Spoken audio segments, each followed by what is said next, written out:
Damien, congrats on Terrifier 2. You really upped the ante in every way. And I was curious just about your approach to the sequel because horror films, like sometimes they make a great sequel, sometimes it all falls apart. So what was kind of your approach to, going back to Art the Clown and fleshing him out?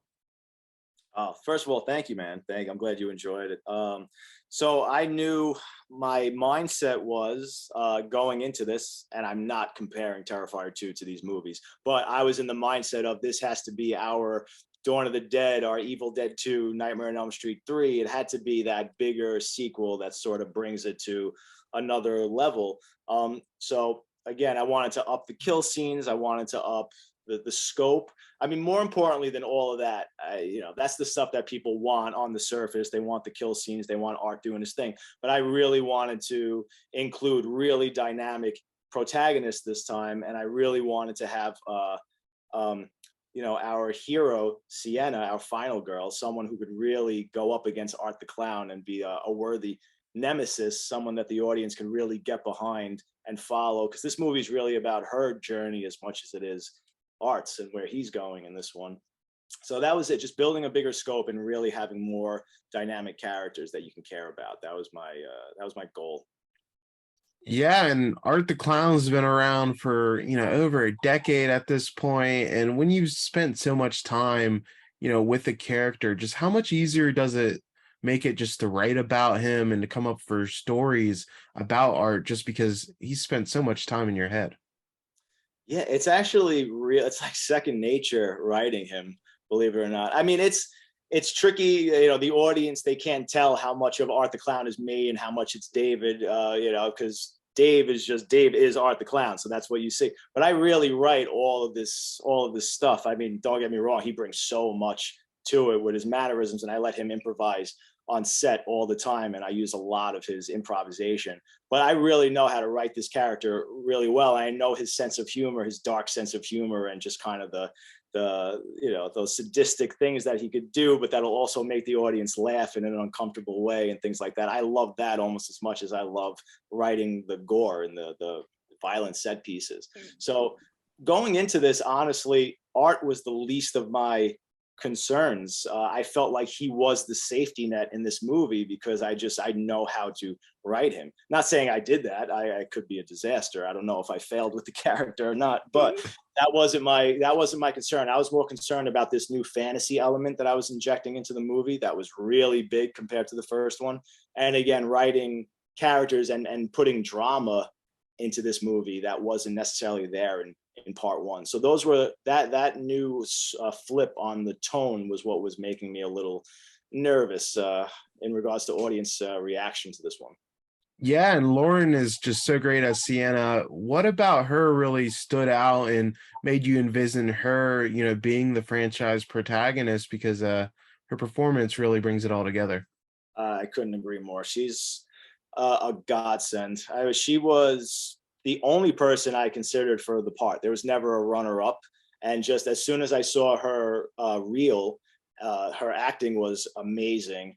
And she was also a martial artist. So I knew the end of this movie was going to be so physical that it would be no problem for her. And we wouldn't really need stunt women or anything to come in and do most of the stuff. So, and once she came into, I saw the reel and everything, and then I wanted her to come in to do an actual audition and read with some of the other actors that I was casting.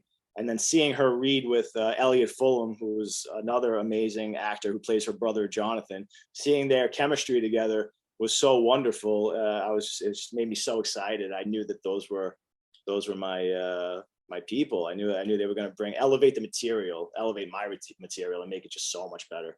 So blessed to have worked with them. They were tremendous. And you even got pro wrestling legend and Fozzy rock star Chris Jericho in the film. How did that come about? Oh man, what an honor there. He just turned out to be a huge Terrifier fan, and I heard through friends of mine who were wrestling fans and would listen to his podcast. So one day I just get a text message, dude, I'm listening to Chris Jericho and he's talking about Terrifier and talking about Art the Clown and saying Art the Clown's the next face of horror and all this stuff. And I was like, oh my God, that's pretty friggin' amazing. And then one day he crossed paths with David Howard Thornton at a horror convention, I believe. And they hit it off. And I think he had David on his podcast. And then I got introduced to him. And he said, I would love to be in Terrifier 2 if you ever do one. If you have a part, I'd love to play it. And I actually wrote a part for him specifically. So, and he came in and did it. And he's such a cool guy. I mean, just so down to earth, made me feel really comfortable because you never know what to expect working with someone like that. And he was so nice and so cool, made it a breeze. And he's such a cool guy and such a huge horror fan. So we could talk horror all day, which is amazing. It's pretty much the only thing I know how to talk about anyway. That's awesome. And I think what makes Art, part of what makes Art like such a great character is that he fits into like the silent slasher villain, but he's so expressive, which so few are. So talk me through that element. It kind of gives you like the best of both worlds there. That's what it is. I love those villains so much. I grew up watching them since I'm 3 years old, seriously. So I injected a little bit of all my favorite elements from those characters. So he's got the silent killer, silent stalker, like Michael Myers. He's more brutal, maybe with his kills, like Jason. The whole movie as a whole has more of the grit, like Texas Chainsaw Massacre. There's a more gritty vibe to Terrifier. And I think there's never quite been a silent Freddy Krueger. I think that's really what was missing, the last kind of combination that you can do. I think Art he's very close to a silent Freddy. He has that funny sense of humor without actually speaking. And you know what he's thinking, you know what he would say to a victim. You could almost fill in the dialogue for yourself. It's so fun to be around this character. I think Art's very charismatic, and a lot of that has to do with Dave. He brings a lot of charisma to the role, so it's a great relationship. We have a lot of fun exploring, and every time we make another movie, we explore new little things, new things we can do with this character that might be interesting or fresh. So it's fun. Yeah. And this film just has some of the most gruesome kills I've seen in a while. And when it comes to gore, like, is there ever too much? Do you ever feel like when you're plotting something, oh, that would be too far? Because it doesn't seem like there's a line. Believe it or not, there is a line. I do what you see at the end of the day. I've imagined where it can go 5 times worse. And then I always say, we cannot do that. We have to bring it back and stop here. That happened, I'd say, during 3 scenes in Terrifier 2, where I thought of taking it to a much worse place, but I was afraid of really ostracizing the audience, because I know we're already doing that to a degree. I mean, I know this gore is too extreme for some people, but it could also be way worse. And I don't want the audience leaving and just being miserable and being down and being like, well, what was the point of that? I left there just feeling like the world is so bleak.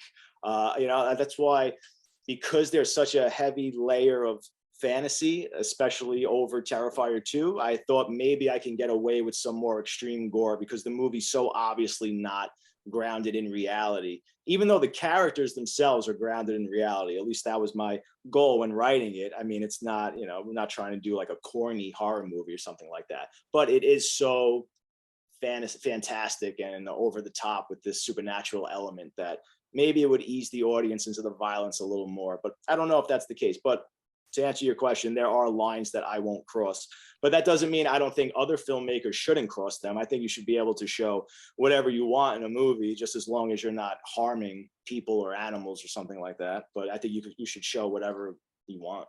Yeah. Yeah, definitely. Art's supposed to be subversive. And once again, congrats on Terrifier 2. I think the sequel is really great and it's going to really impress people. Oh, thank you so much, man. That means a lot.